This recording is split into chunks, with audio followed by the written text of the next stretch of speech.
everyone, and welcome to Stan the Wine Man TV. I am your host, Stan Rattan, and this is the Blue Collar Wine Show, where I try to help you spend your wine dollars wisely. One of the areas you can spend your wine dollars wisely is Cava from Spain. And it's very interesting. They do a lot of their sparkling wine in the same method as they do in champagne. And just to go backwards just a little bit, I don't know where I was going with that one. There's a reason why we don't call everything sparkling done in the method champagne. Champagne works very hard to protect their terroir, and of course wines from Champagne are very unique in a lot of different ways, but we are going to do a champagne at the end against the two Cava, not against, with the two Cava, just to kind of analyze the differences. But Cava is a very good value. They use some grapes that we're not used to hearing, Perlata, Macabeo. Those are wines that the grapes that they use to make the wines. And a lot of people aren't familiar with that, but the main thing is that you can get a lot of Cava done in a high quality for next to nothing. I mean, really next to nothing. I mean, these two in front of me are 15 bucks a piece. Crazy values from Spain. Now, there are some Cava that really don't come to the plate. I mean, they're really inexpensive, and I've had a couple that, it's kind of eh. Now, that being said, some people really like those. They run anywhere 10 and under, and a lot of people like those. I mean, they just think they're great wines. They're sparkling, they like them, and they go with them. And there's a lot of them out there. Now, that has become a problem for Cava because Penedès is a region. It's over on the east coast of Spain, up in the northern side, and that's where they do the Cava. But a lot of the producers are struggling with the fact that a lot of these guys have come out with Cava that are really, really cheap. And, admittedly, it's hard to believe you can come out with some of these things done in the method champagne, or the traditional method, for $10 and under, $12 and under.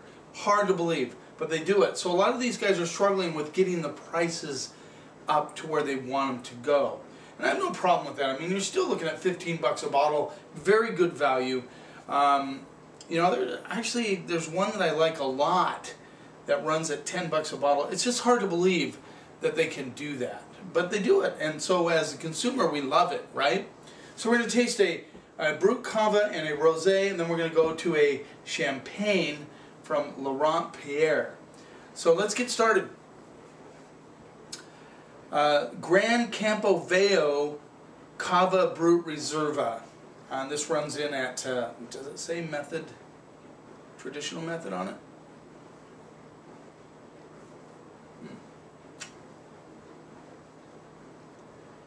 Here it says sparkling wine bottled, fermented in the traditional method. So in other words, they leave it in the bottle, they turn it, they stir the lees up, they disgorge it, they do all that stuff, the same thing they do in champagne, and then they send it out. And that takes a lot of effort.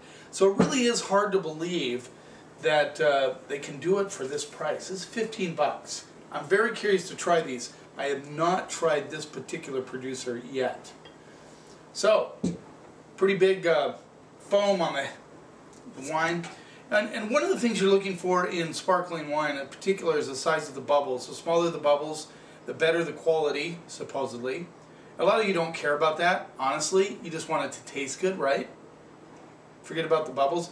One thing I don't like personally, and this is just me, is I don't like it to foam up in my mouth so much that that's all I get. It goes up into my eyeballs, out my ears. I don't like that. Let's see what we get on the nose.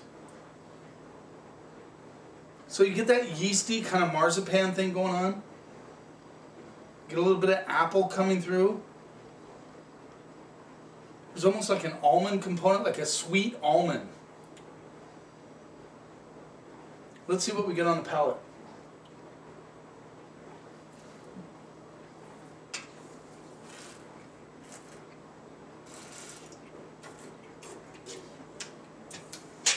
Fairly foamy, but not terrible. It kind of calmed down there a little bit at the end.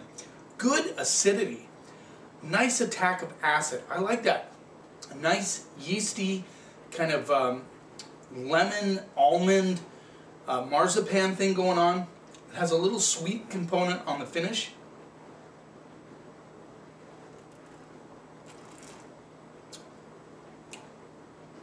This is actually more fruit forward than we're used to from champagne, but that being said, it's still nice and dry. Good balance on this wine. Good flavors. I actually really like this Cava a lot for 15 bucks. It's good value.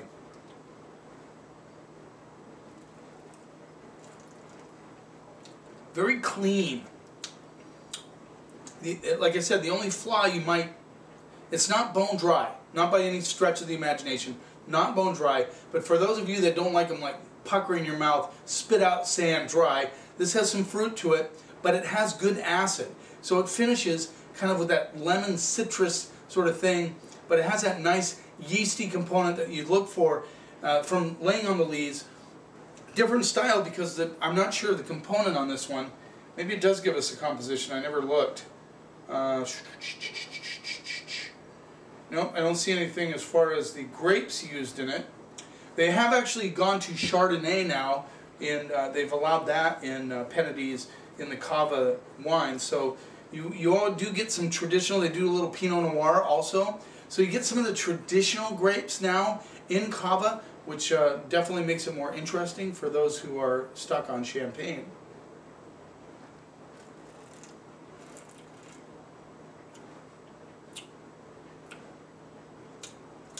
Nice one. I'm going to go B-. I like that a lot. Let's move on. Yeah, good Cava for 15 bucks. Now we're going to go rosé on you. They get the color from the Pinot Noir grape in most cases. Like I said, I didn't see the composition on this one. Let's see if it says anything on the back.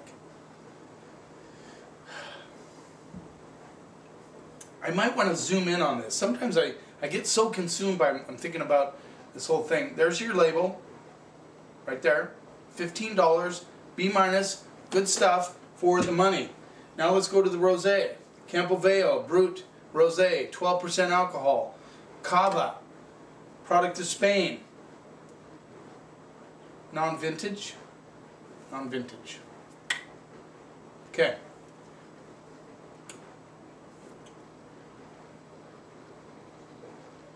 There you go. Hate to have dead airspace there, but trying to concentrate on keeping this thing rolling the way it should roll. Let's see what we get on those. A lot of people like rosé sparkling wines. They're really good. They have a richer component to them. A lot of times you get a lot of strawberries, cranberry, that sort of thing. Let's see what we get on the nose. Actually, more on the citrus element. Kind of a dusty component.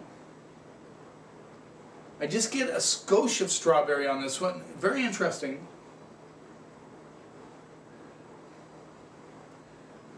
I'm almost getting like a little bit of dish soap thing going on, which isn't a bad thing. Don't get me. Sometimes it's hard to put our fingers on exactly what we're smelling. A little challenged on the nose. I'll give it that. Now let's see what we get on the palate.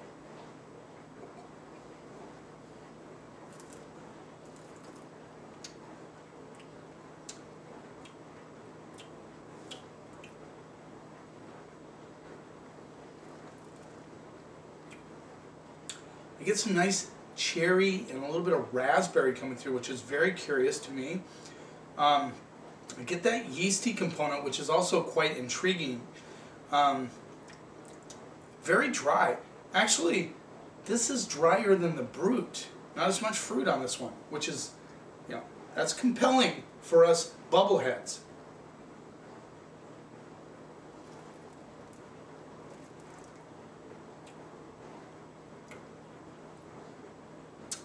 That's delicious. I mean, I'm kind of trying to wrap my brain around the fact that the Brut, the regular Brut, is actually more fruit than the rosé.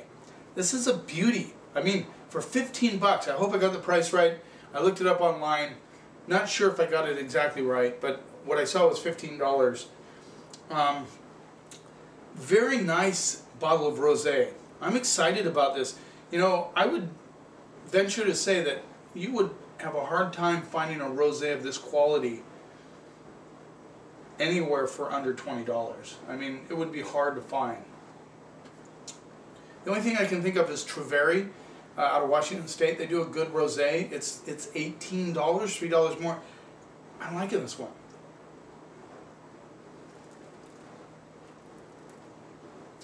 Yeah, that cherry raspberry, very dry finish.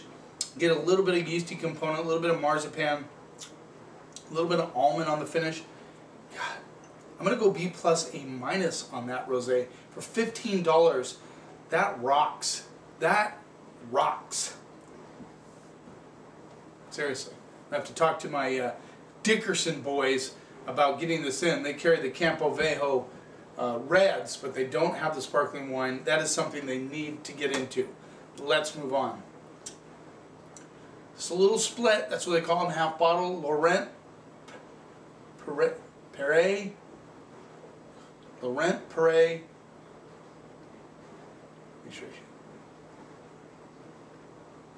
Champagne, Brut, non-vintage.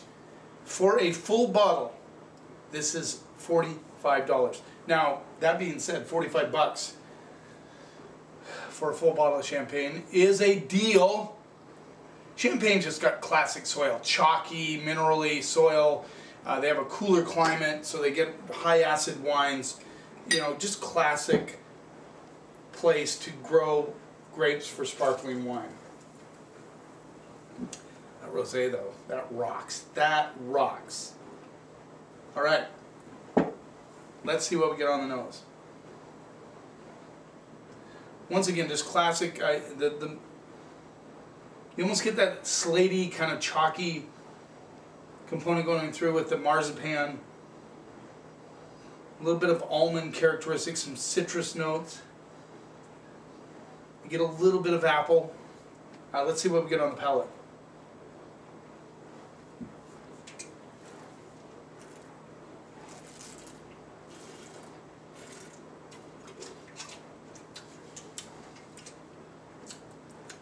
Just laser sharp acidity. Get that real chalkiness.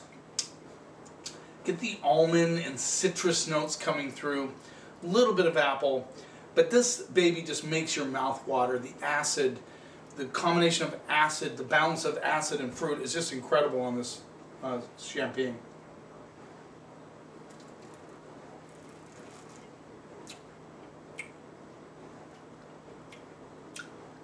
The yeasty, bread doughy, cool acid, all of that all together really makes this an amazing wine.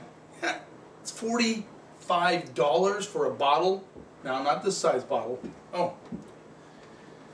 man, I'm losing it, guys. Sorry about that. Here's your zoom in on the label. Now, this is a split, but I'm talking the full bottle price is 45 bucks. I think the split is about half that. But this is classic champagne. This is one of those, I'm not sure if this is a grower champagne or not. I forgot to ask Gabe about that. But usually, you can see on the side it says Negociant NM or RM, Negociant NM. Oh, this is NM. So it's not a grower champagne, meaning that the actual grower of the grapes makes the sparkling wine. This is a Negociant, so they buy their grapes from other places, which is not a problem. All the big houses do it. Veuve Clicquot, Moet, excuse me, Dom Perignon, those, well, that's Moet. They're all NMs. Recollant Merchant is somebody that grows the grapes and makes their own wine. There's a big kick on that one. A lot of people like those because they're kind of niche wines. They are very fantastic, don't get me wrong, but this is an incredible champagne. Now, that being said, for 15 bucks, this rosé I could do it all. I mean, I could drink this all the time. It's fantastic, very dry, very classic. A little more fruit on the Brut. For those of you who like a little more fruit, and I know there's a lot of you out there, you'll like that one. But you know, this Laurent Perret is amazing champagne for the money. I'm going to go A on this wine.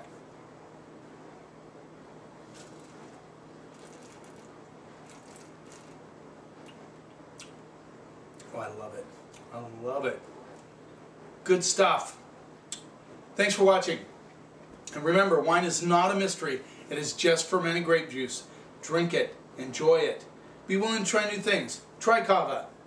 Try different sparkling wines from different areas. You know, give them a shot.